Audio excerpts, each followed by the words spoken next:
Well, yes. That is expected.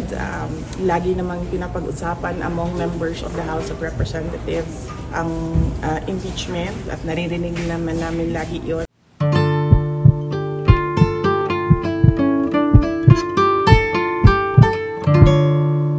During yung family dinner niyo last Thursday and with FPRD, Pulong, Mayor Baste, and sa mama mo, and also anong reaction mo na may nilulutong impeachment sa'yo po?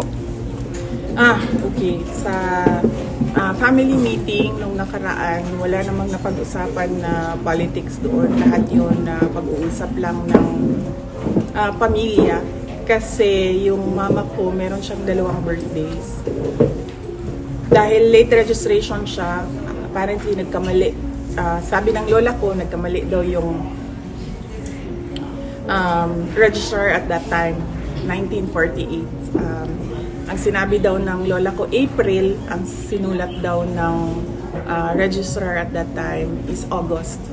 August 14 ang nalagay na birthday ng mama ko sa kanyang birth certificate. So, 2 beses kami nagsa-celebrate ng birthday niya. Isa sa April, kasi yun yung totoong birthday niya, sabi ng lola ko. And then, pangalawa is August 14. So, yung photo na yon at yung dinner na yon happened during August 15.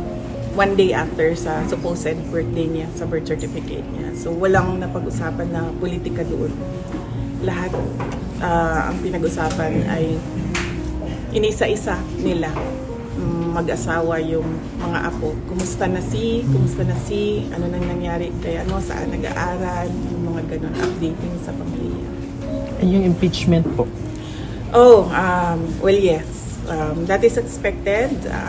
Lagi namang pinapag-usapan among members of the House of Representatives ang impeachment at naririnig naman namin lagi yon base sa mga sinasabi ng mga kaibigan doon sa loob. Expected na natin yan dahil mainit ka ang politika ngayon dito sa ating bayan. Pero inuulit ko, sana ay hindi madala ang ating mga kababayan sa ingay ng politika, kundi dapat tutukan talaga natin yung totoong problema ng ating bayan.